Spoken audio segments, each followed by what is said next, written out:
Barrister Aqeel Malik साहब, हुकूमत ख्याल पर क्या मौक़िफ़? आपने एक तफसीली न्यूज़ कॉन्फ्रेंस भी की, ज़ाहिर है आप लोगों को तहफ़्फ़ुज़ात हैं इस फैसले पर, आपने उनका इजहार भी किया, तो क्या कहिएगा इस प्रोग्राम में अभी? जी बहुत बहुत शुक्रिया। सब पहले तो अभी क्योंकि मेरी प्रेस कॉन्फ्रेंस हुई है और उस पर वाज़ेह मौक़िफ़ जो हुकूमत का है वो मैंने आपके सामने रखा, कौम के सामने भी रखा।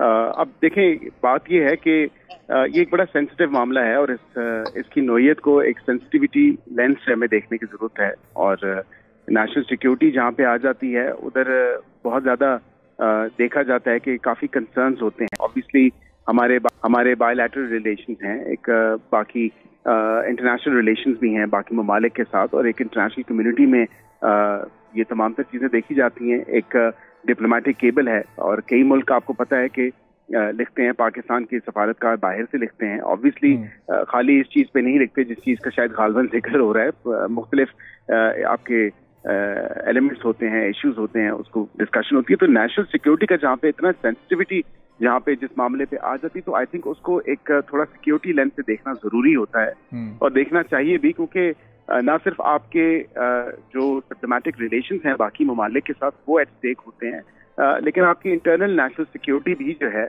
भी देखना जरूरी है। बिकॉज जहाँ नेशनल सिक्योरिटी का जिक्र आ जाए वहाँ पे काफी चीजें जो हैं वो पीछे रह जाती हैं। बिकॉज नेशनल सिक्योरिटी आपकी डायरेक्टली लिंक्ड है मुल्क की सालमियत के साथ, मुल्क की सॉवरेनिटी के साथ और उसकी सिक्योरिटी के साथ। तो एक सियासी जमात ने और उसकी सियासी लीडर ने जिसका एक अपनी सियासत चमकाई, साइफर का जो तमाम तर एक खत था वो लहराया और दिखाया, और पाकिस्तान को और पाकिस्तान की अवाम को जो है ना सिर्फ पाकिस्तान को इंटरनेशनल फोरम्स पे जो है, माजरत के साथ मैं तो for the lack of a better word यही कहूँगा कि बड़ी सुबकी हुई तमाम से मामले की कि एक शख्स जो वजीर आजम रह चुका है और इतने बड़े मनसब पे रह चुका है, अगर उसके लिए नेशनल सिक्योरिटी मैटर ही नहीं करती और वो एक डिप्लोमेटिक केबल है, तो फिर कौन सा मुल्क का सफीर जो है आपके वहां से कोई डिप्लोमेटिक केबल भेजेगा? ये यहाँ के जो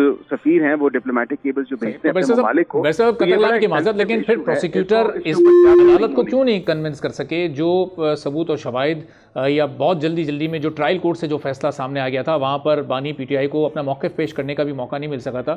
तो यहाँ पर क्या प्रोसिक्यूटर से गलती हो गई अपना केस सही तौर पर कन्विंस करने में? देखें, इसमें थोड़ी सी एक डिस्टिंक्शन ड्रॉ करने की जरूरत है, और डिस्टिंक्शन ये है कि प्रोसिक्यूशन एक अलग चीज है और हुकूमत एक अलग चीज है। ये यहाँ पे डिस्टिंक्शन ड्रॉ होनी चाहिए।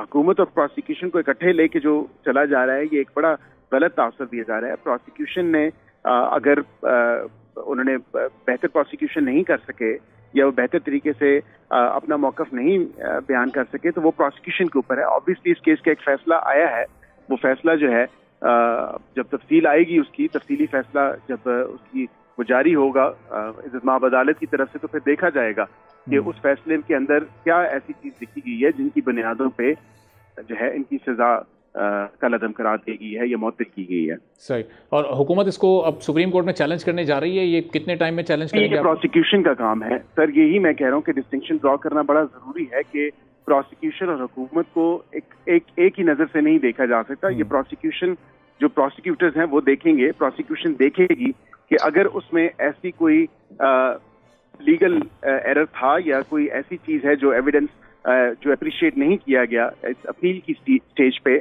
या ऐसी कोई चीज थी जो कि इज़्ज़त-ए-माब जज साहिबान की नजर से नहीं गुजरी या उनको एक्सप्लेन नहीं की जा सकी थ्रू प्रोसिक्यूशन, तो वो देखेंगे और वो चीज तभी फैसला होगा जब एक तफसीली उसका ऑर्डर आएगा और उसका फैसला आएगा, तो फिर डिसाइड करेगी प्रोसिक्यूशन के इसको अपील करना है सुप्रीम कोर्ट में या नहीं। सब्सक्राइब करें और बेल दबाएं ताकि कोई खबर रह न जाए।